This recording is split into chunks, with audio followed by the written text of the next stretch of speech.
Hey everyone, welcome to Change Agents TV. It's Ty and Tracy again. Yeah, here we go again. And we are here today to talk to you about what are we talking about today? We're talking Oh, about what is the logic model? Yeah, what is the logic model and how it is used?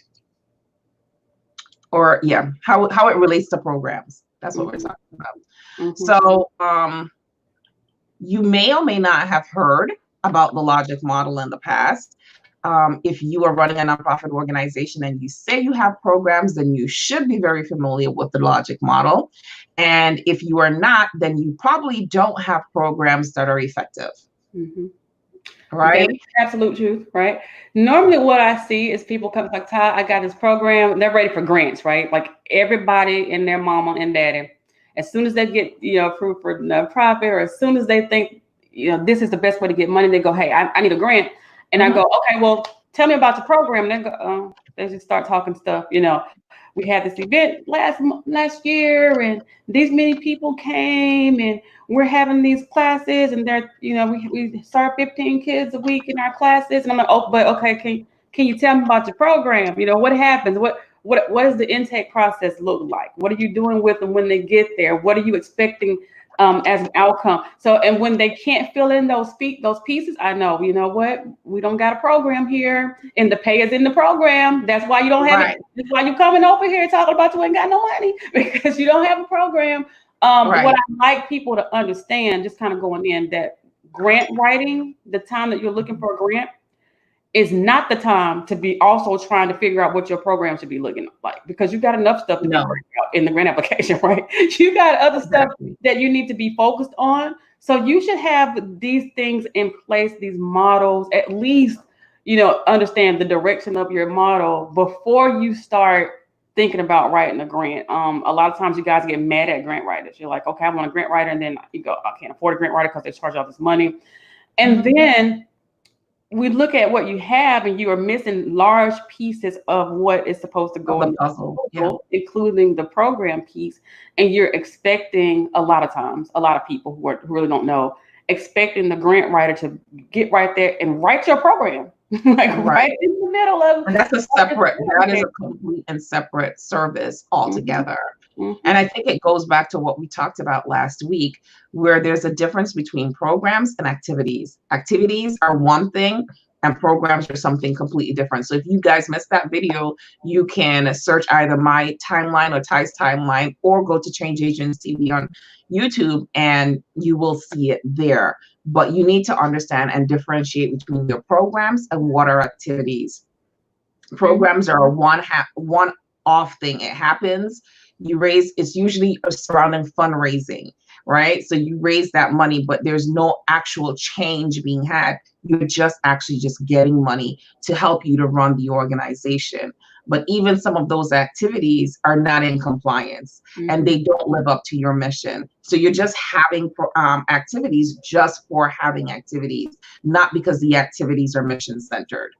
Right. And if you're not doing this to produce a measurable outcome that leads to an impact, which is the same as a change, then you're not doing programs. Those events that you're having. And sometimes we're doing it. I told you there's different reasons to do events, and you have to understand what that reason is before you do the event, right? And whether you might be doing it for the purpose of providing education, and that's it. You may or awareness. Or you may be doing it for the purpose of entertaining, and that's it. Right. And you have to know what this is going into your event. What is it? What's your reason behind this? You may be doing this to raise awareness, and that's it. You may be doing this as a fundraiser, and that's it. But that's not a program. Right. What's your bottom line? So, and that helps you. It really helps you a lot when you're planning your events, when you're looking for funding, to know which of those 4 things you're looking to do. Because if you're doing this for fundraising, everything you're doing is about fundraising. Everybody you talk to is about fundraising. If you're doing this for entertainment, however, the way that you approach your marketing is for entertainment purposes. Is this for awareness? This is what we're doing. We're raising awareness. If you have a program, and events are not programs. Programs are what's going to sustain you. Events are what's going to get you out there, get you visible. But programs are going to sustain you long term. When you start talking in terms of salary, you start talking in terms of, hey, we need to have the rent paid. You start talking in terms of, we got kids coming over here every week and we need to take care of them. Those are program terms. You need to get out of the event situation and start doing things that you're going to take them through a process. You're going to create outcomes for them, and then you're going to be able to turn those outcomes into impact. There's like a system, and I always talk about the systems in the programs, like computers. Tracy, we talked about that, where input, who you got, bring them in, how you gonna get them here, that whole onboarding process, right? And then speaking of processes, you got processes. For me, processes is the biggest part. Yes, processes is the biggest part. Developing the systems that help the processes to move smoothly. So what are you gonna be doing with these people? What are you going to be doing? How do you know that this works? Logically, what are you going to be doing? What's the logic behind what you? It all makes sense. Right. So that's what how the logic model and programs come together. Is the logic model is a system to get you to the process. Okay, so it's a system of creating the programs that get you to the process, which is the implementation stage, and collecting the data and analyzing that data and evaluating that data, and then using that data to propel your next program or to modify your current program.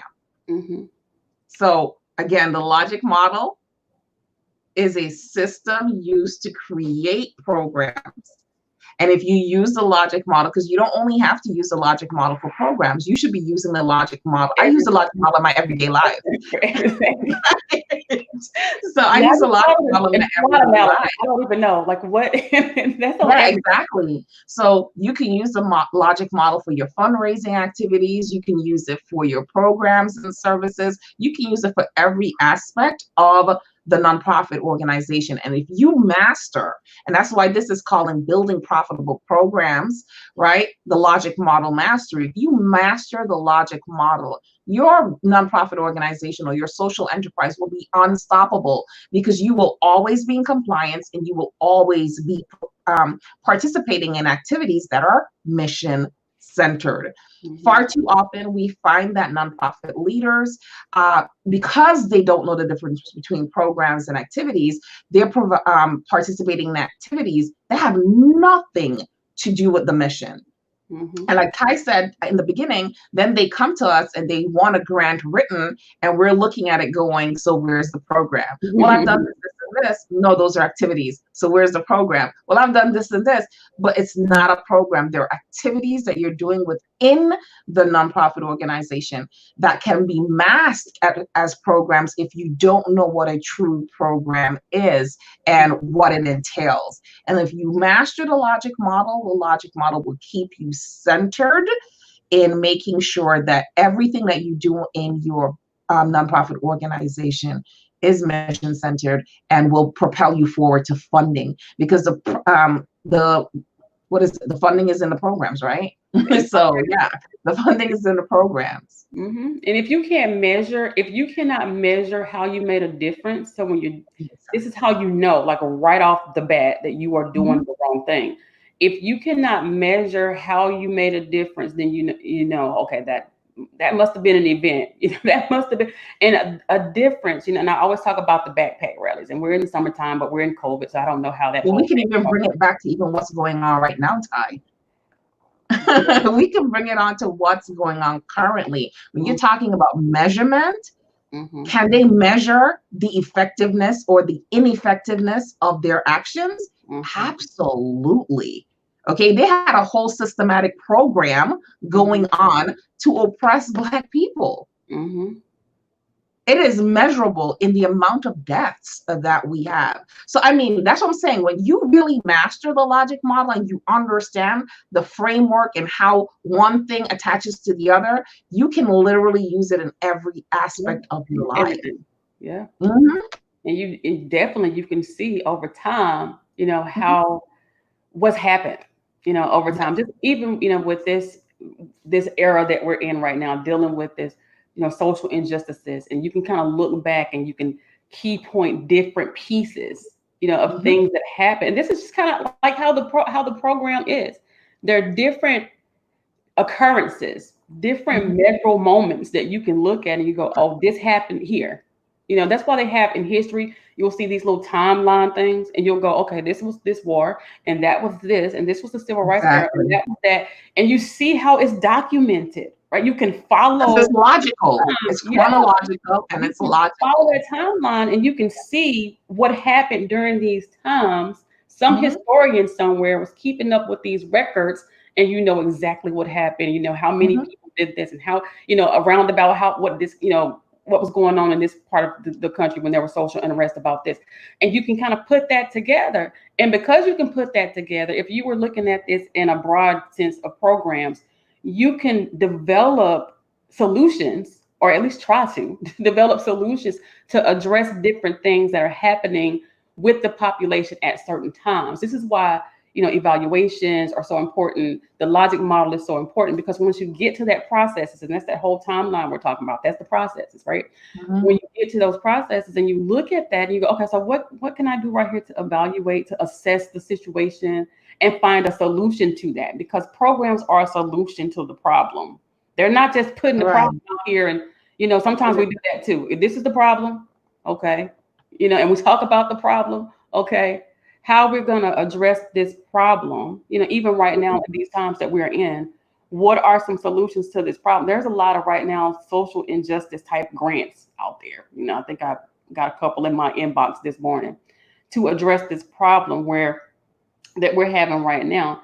And people are already inboxing me, talking, I apply for this grant. And I'm like, okay, well, tell me right now, what have you done so far for social injustice?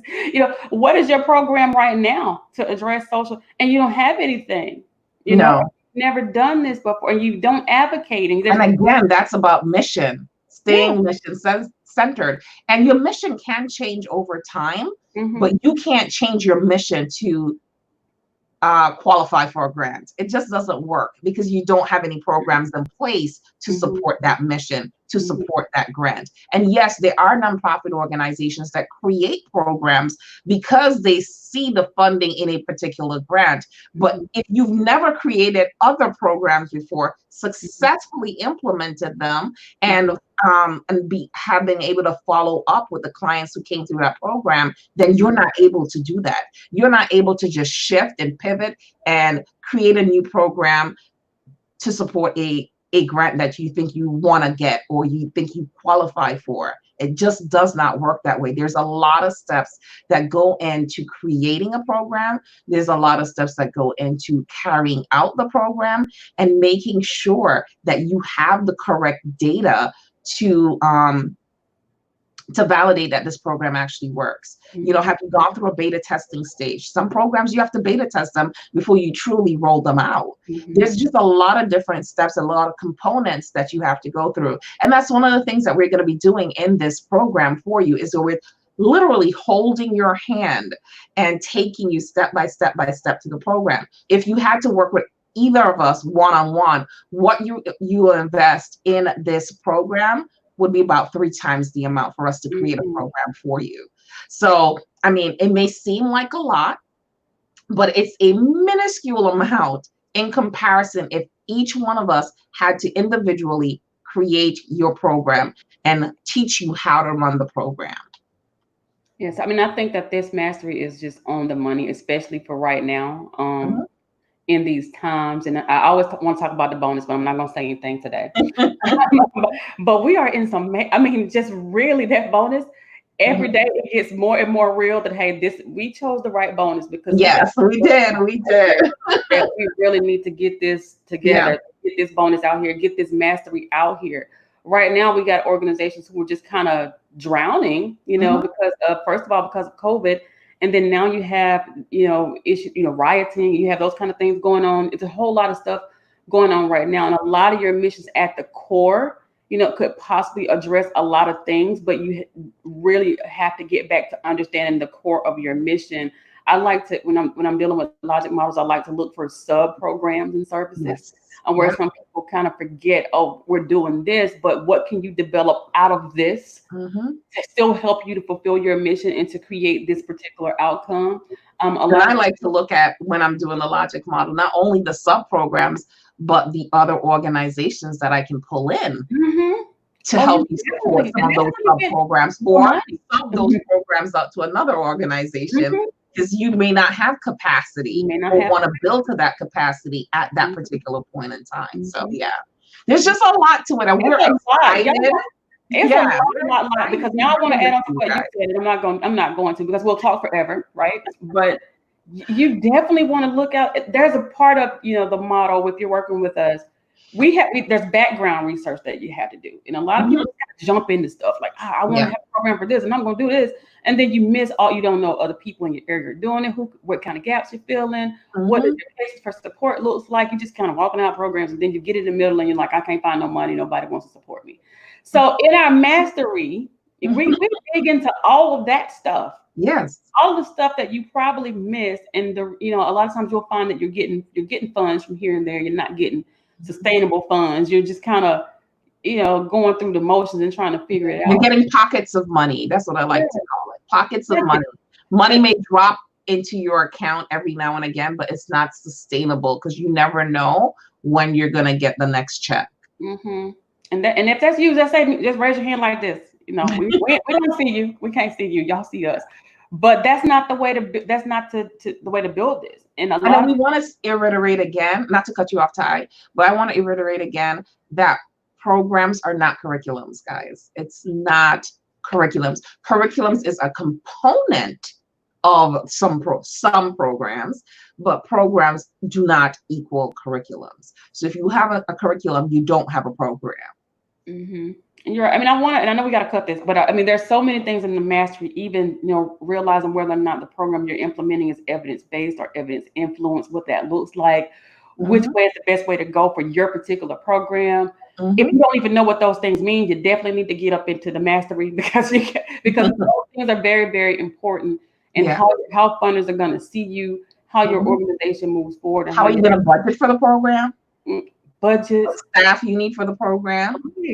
It's when I tell you this is comprehensive, it is a comprehensive program for programs. Our program is a comprehensive program for programs, and you come into it. We just don't leave you when the 8 weeks is over, or if you decide to take the bonus, which we really are going to encourage everybody to sign up for the bonus as well, because you need it more than ever now.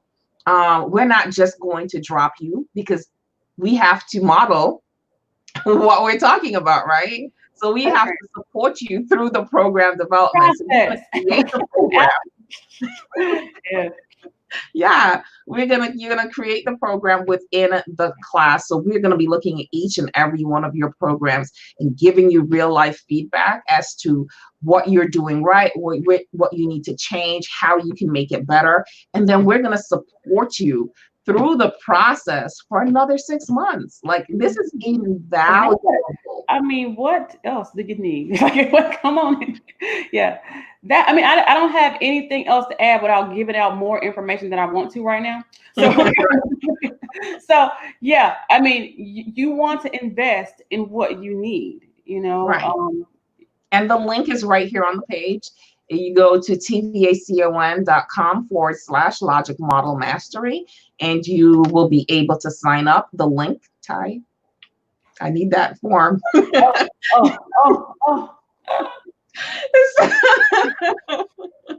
forgot. I know. So you'll be able to sign up probably sometime later today or tomorrow. You can go and start perusing the page. The page is not totally complete either, but you can start perusing. We're going to come back and we're going to do another one for tomorrow, and we're going to talk some more about the logic model and how the framework works. So join us again, and thank you for joining us today. Go ahead and really look at your finances and see if you have to decide whether or not you truly want to make this nonprofit work. Do you want to keep pulling monies from your bank account to support your nonprofit, or do you want your nonprofit to be able to pay you to work in it? Because if you are working, if your bank account is working for your nonprofit, that's not how it works. That's not a good place to be in, because you're going to be broke. Your nonprofit is going to be broke. No impact is going to be made. You have to have the programs to get the funding so that you can stop bleeding your bank account. Amen. All right, guys. Bye. Bye, y'all.